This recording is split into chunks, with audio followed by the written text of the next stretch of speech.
अस्सलामुअलैकुम वरहमतुल्लाहि वबरकातुह। मेरे प्यारे दोस्तों, जैसा आप जानते हैं ईरान और इजराइल में जंग चल रही है। जिस तरीके से इजराइल ने फ़िलिस्तीन को तबाह बर्बाद कर दिया है, उसी तरीके से इजराइल भी तबाह बर्बाद होकर रहेगा इंशाअल्लाह ताला। तो प्यारे दोस्तों, कमेंट बॉक्स में अल्लाह अकबर ज़रूर लिख दीजिए। ईरान और इजराइल के ताल्लुक़ से मुफ्ती साकिब मुस्तफ़ा साहब का बहुत प्यारा बयान है, तो आप इस बयान को ज़रूर सुनकर जाइए। इंशाअल्लाह ताला सुनकर दिल खुश हो जाएगा। तो प्यारे दोस्तों, अगर आप नए हैं तो हमारे इस चैनल को अभी सब्सक्राइब कर लीजिए ताकि हमारी हर वीडियोज़ आपके पास पहुंच जाए। तो चलिए इस वीडियो को देखिए।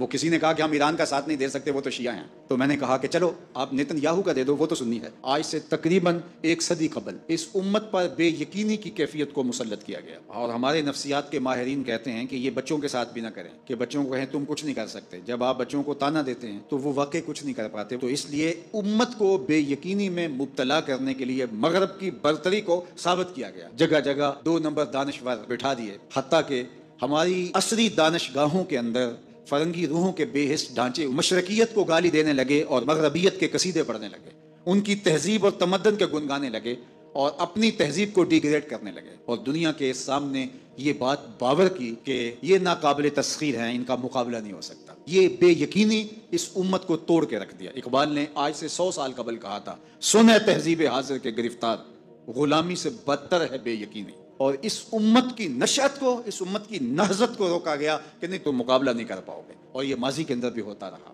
कौम मूसा ने कहा था हम तो मुकाबला कर नहीं सकते, मौत से बदतर जिंदगी थी, और ये बिल्कुल हथियार फेंक चुके थे। फिर हजरत मूसा आए और इनको खड़ा किया, हिम्मत दिलाई, दरियाए नील के किनारे आए तो फिर आड़ के खड़े हो गए। चूंकि 12 कबीले थे तो कहने लगे कि हम एक ही रास्ते से नहीं गुजरेंगे, दुश्मन पीछे चढ़ा हुआ है और ये कौम अड़ के खड़ी हो गई है दरिया नील के किनारे कि नहीं हम एक सुराख से नहीं गुजरेंगे, हमारे कबीले अलग अलग हैं, लिहाजा हमारे लिए अलग अलग रास्ते बनाओ। कौमें जब नुकबत में रुसवाई में चली जाती हैं तो यही हाल होता है। वो किसी ने कहा कि हम ईरान का साथ नहीं दे सकते, वो तो शिया हैं। तो मैंने कहा कि चलो आप नेतन्याहू का दे दो, वो तो सुन्नी है। इस हालत के अंदर नील के किनारे खड़े हैं और अब भी कह रहे हैं कि नहीं हम एक गली से नहीं गुजर सकते। 12 रास्ते बन गए, 12 रस्तों से 12 कबीले गुजरे। इधर वो बिल्कुल दूसरे किनारे के करीब पहुंच गए, उधर इनका आखिरी आदमी दरिया में दाखिल हो गया। अब हुक्म हुआ दरिया को अब तू चलना शुरू हो, और ये फिर पानी में डूब रहे थे और ये किनारे पे देख के अपने कातिल को आंखों से देख रहे थे। बड़ा लुत्फ आता है जब कातिल को मरते हुए देखें।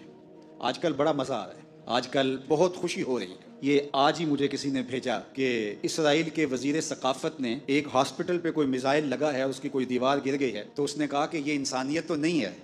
मैंने कहा जब तुमने बच्चों को भी खींच के निकाला था और ऑक्सीजन की नालियां भी तोड़ी थी और बम बरसाए थे, उनकी रगों के अंदर भी सुर्ख खून दौड़ता था, वो भी इंसान थे। तुम इतनी जल्दी भूल गए, तुमने 80,000 लोगों को पीस के रख दिया और आज तुम्हें मजा आया। मियाँ इब्तदाए इश्क है, रोता है क्या, आगे आगे देखिए होता है क्या। अभी तो लुत्फ आएगा, अभी तो तुम्हें पता चलेगा कि दर्द क्या होता है। अभी 1-2 माह कबल आयरन डोम की कहानियां ये दानिशवर हमें सुना रहे थे। वो कहते थे वहां चिड़िया भी अंदर नहीं जा सकती, लेकिन फिर दुनिया ने मिसाइल जाते देखे, कैसा खौफजदा किया हुआ था। नहीं नहीं, नाकाबिले तस्खीर है, इसका मुकाबला नहीं हो सकता। वो आसमान से उतरे हैं, क्यों उनका मुकाबला नहीं हो सकता। खुदा चाहे तो ममोले से शहबाज को लड़ा दे, वो तो अबाबीलों से हाथी मरवा देता है। तो अल्लाह जल्ला शानहू कमजोर नहीं हुआ, उसकी खुफिया तदबीरें अभी खत्म नहीं हुई और कभी खत्म नहीं होंगी। तुम एक चाल चल रहे हो और वो तुम्हें चाल में फंसा रहा है। मेरे अल्लाह ने इस उम्मत के तने नाजुक के अंदर जिंदगी की लहरें पैदा कर दी हैं और एक तमव्वुज पैदा हो गया है। अगरचे आज भी वो फलसफा, आज वो दानश्वरी का